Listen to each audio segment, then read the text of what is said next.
All right, we're back with another basketball video. There is no intro. That's it. If you just saw the last video's title, you know what this is about. This is the Western Conference standing. I wanted to do the Western Conference ones first, but mid-recording, I decided I'm going to do the East. So we're going to talk about realistically where I think each and every one of these teams can finish, how I think they can work, what do I think will they improve or regress. Basically, that's about it. Yep. We're talking about the West this time. Phoenix. And by the way, I'm going in order of the standings. I will not acknowledge any other team in any other order unless I particularly feel like it's relevant to the video. All right, cool. Anyway, Phoenix Suns, they won 64 games last year. That was by far the best by the league. However, do I think they're going to do that again? Absolutely not. There is no way on earth you think I'm going to believe that again. Devin Booker needs to take a step up. I don't see that happening, though. DeAndre Ayton needs to be more involved with the ball, but I don't see that happening either. And Chris Paul needs to not regress, which I again don't see happening. The only way this team realistically can do that, and also they fucked up the chemistry by not giving DeAndre Ayton the money. And I'm not talking about just DeAndre Ayton is again probably thinking about that this entire year, right? And they did try to trade him, but unfortunately, once they signed him, they couldn't trade him. If they would have traded him last year or extended him the year before, they could have actually traded him and moved him this year. And this wouldn't be nearly as awkward as it was, all right? That being said, they were a 64 team last year. I don't expect them to miss the playoffs, not by any massive or mile. That's just ridiculous. But do I think that they will still be here? Absolutely not. Do I think they will still be the number one seed? No. There's no way you can believe that. Okay, let's talk about the next important team. Now, I would talk about the Grizzlies here, and I think I will. All right. So the Grizzlies won 56 games last year, which is tied for second. It's second in the entire league. Do I think that they have the momentum to do it again? I think the team isn't generally improving, and as long as John Morant is John Morant and the team improves, Jaren Jackson did go out with another. I'm pretty sure he has another injury that'll keep him sidelined for the majority of the year, if not all of it, which is absolutely fucking terrible because the last time that happened, they were not a good team. Jaren Jackson is very integral to their defense, despite the fact that he was fouling out in that first round series in the Timberwolves series, and despite the fact that he improved though in the Warriors series. Do I think that the Grizzlies will be able to replicate this again? 56 games is a lot of games to win, and honestly, without the anchor of their defense, no. Do I think this team will miss the playoffs? Absolutely not. The leap they took was too big last year for me to absolutely believe that they will regress in such a manner that they'll miss the playoffs again. No, they were a 56-win team this year. It'd be impossible for me to see them not winning at least 40 games. And 40 games, if you want to remember, is good enough for the play-in. 42 games was the lowest, was the 8th seed last year. Unfortunately, the Clippers did lose in the play-in to the Pelicans, who made the actual playoffs. And now we're going to jump over to the actual reigning champions, the Golden State Warriors. They have to do it this year. They have to win this year. This is a winner-go-home year for them. And I don't mean for, like, legacies and stuff. I'm tired of the fucking Steph talks. Those are ridiculous. Steph is a top 10 player of all time. If you disagree, you're just wrong. Or you don't know basketball. Or you can clearly value something completely different to me. But unless you have Wilt number one all time, there's absolutely zero reasons for Steph not to be in your top 10. All right? Okay, cool. Just to be clear. Now, they won 53 games last year. Do I think they can win 53 games? Again, they were really good. They're always going to be a good regular season team. Steph's slump really hurt them. He is the engine of their team. Let's be real. We all know that. And the defensive engine of their team, Draymond Green, was out missing massive amount of games this year. And they didn't have Klay Thompson last year. I can see them taking a leap forward. That being said, though, it really depends on how fresh those three players are. The role players are going to help them win at least 40 games at minimum. 53 games. And I can see the rookies that they had last year, well, now they're going into their sophomore season, actually playing much better and filling in the gaps with that they lost over the offseason. The Dante DiVincenzo move was not really moving the needle for me, but I think they're still a championship contending team, obviously. Do I honestly think that they will take a step down? Probably not. I think they'll actually finish around the exact same marks they did this year. Mainly due to other things and stuff that we can't really see yet. Is it sounding crazy? Yeah. But that is what it is. Now the Mavericks. The Mavericks were one game exactly behind the standings for the Warriors, or a game and a half. I'm not really sure, but they have Luka Doncic. I don't know what you want me to say about that. They got Luka. They're still gonna make the playoffs. Yeah, that's hey, bro. That's it. That's sometimes all you need to make the playoffs is a top 10 player and a bunch of role players that don't really not that complement him in a way that is not absolutely atrocious. I think they can still make the playoffs this year. The Utah Jazz. If you live under a fucking rock, maybe you think they can still make the playoffs. But unless you didn't know that they gutted their team, and by gutted their team, I mean they traded their biggest offensive player, their biggest defensive player, the two reasons they were actually making the playoffs for the last 4 years or so. Maybe 5, really.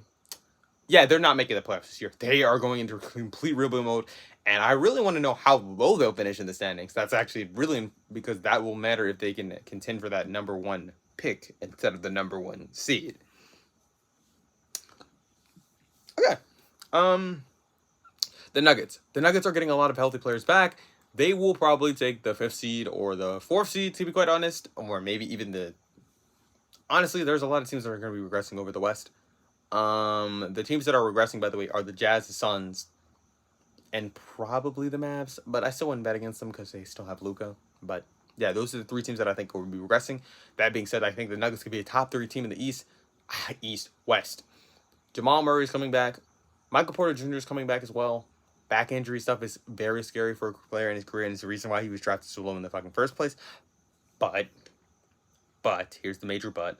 We don't really have anything to worry about. The back-to-back MVP was playing on their team last year, and as long as Jamal Murray comes back as,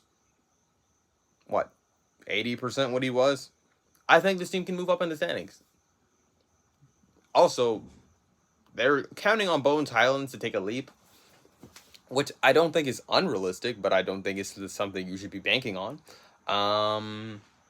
I think they'll still make the playoffs this year, obviously. I think they could be a 50-win team. They were 2 games away from it last year. And 2 games is actually quite big. But I still think they can make it with general improvements and just, not having just Nikola Jokic and a bunch of other role players. I think they could be better. The Timberwolves, the biggest frauds in the league, in my opinion. What?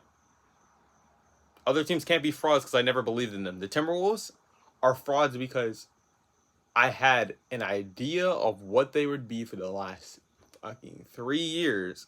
They finally lived up to it last year, and I'm not impressed. They went home in the first round. They were the lower seed than the Grizzlies, but that series was a lot closer than people actually wanted to take time to realize it. I think this series will be a much more forgotten version of the Miami Heat versus the Thunder. And I mean, in terms of how close it was, but how many games it finished it. We could have realistically seen 7 games out of both of those series. But anyway, the reason I don't think the Timberwolves will take a regress, the Timberwolves are not going to regress. There's no way on earth they add Rudy Gobert and their defense doesn't get better. Reminder, their defense was good. D'Lo's great on the defensive end, surprisingly. His communication skills and all of that are good. Is he a great one-on-one stopper? No. But his team defense is almost the second most important in the league as far as communicating. And I just mean a skill on the defensive end. I think that will lead to them still being obviously a playoff team. Do I think they'll be a top 5 team like a lot of people have been proposing? I'm not really sure. They were in the play-in last year. I'm pretty sure that with the addition of Rudy Gobert, that moves the needle for them to stay out of the play-in. Do I think they'll still be in the playoffs, though? Did you not just hear what you just said? Duh. Anyway, we're going to talk about the next team in the standings. That's the Pelicans. I touched on it a little bit earlier.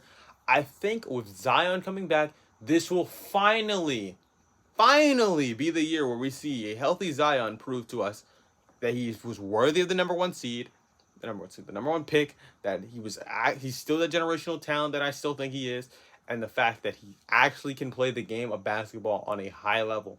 I think he will be an all-star this year. Way too early predictions, but I don't care. I think that that's very possible for them. I don't think they should be in the play-in this year. I'm hoping they won't. I could see 40 wins. I could see multiple 40 wins and getting them into the play-in. But here's the team that we need to talk about next that could honestly be contending or just the same frauds that everyone has been accusing them of being for the last whatever. They've just been really unlucky. And the team that I'm talking about is obviously one of my favorites considering where my hairline is at currently. The Clippers. Hey, bro. You got to make fun of yourself at your own expense. The Clippers, they have Kawhi Leonard and Paul George, and that team last year was a play-in team. They've added some sneaky role players and stuff. Yeah, that should be pretty good. I honestly think I could see them finishing where the Mavericks finished this year. That is 10 wins better than what they were last year. But Kawhi Leonard is Kawhi Leonard, and as long as he's playing in the regular season and he takes the game as seriously as he does in certain games, some games Kawhi just shows up and he explodes because he's a star. That's what they do. But, like, yeah, if that team's good, that team is good. I won't be surprised. Do I think they're the number one people to contend with the Warriors? No. I think the people that contend with the Warriors are over East, which is scary because that means the West will be run by one more team again. But besides that, we don't want to talk about that. That's kind of scary. Yeah, but like, yeah, honestly, next year I'm expecting 53 wins to be like really the most that the West cranks out. I'm expecting a lot more of what I saw here, what I saw in the East last year with the 50 wins over to happen over to the West because a lot of teams are coming on the up. The Spurs, they're obviously tanking. I'm not going to talk about them. There's nothing to talk about. They carried DeJounte Murray. That's it. What do you want me to say? The Lakers. Bro, I won't be surprised if this team is just another play-in team again. If you be surprised by that, I don't know why you'd be surprised, but hey, to each their own. The Kings. Do you honestly expect me to talk about a team that's been missing the playoffs for longer than I've been alive? No, you don't. It's not happening. It's not. They've either been missing it for as long as I've been alive, or just a little under that, but hey, that still would be the target audience of most YouTubers. So, yeah. The Rockets and OKC Thunder are still tanking. I obviously skipped the Trailblazers. If the Trailblazers continue to try and do this with Dame, they will be stuck in the same forever purgatory that they were stuck in for the last however many years. Trade Dame, get as much value as you can. You have Anthony Simons. You have a nice team. I'd honestly like to see Victor Wembanyama in a Portland jersey. That would be nice. Yeah, but if you like the video, like the video. If you don't like the video, please like it anyway because you still watch it to the end for some reason. Subscribe, and if you want to see less and less edits on each and every video as time goes on, then you will want to be subscribed because I will show you how lazy YouTube can get and how incredible that laziness can be and how my voice will be not as annoying to you in about 5 minutes. Yeah. Have a good day.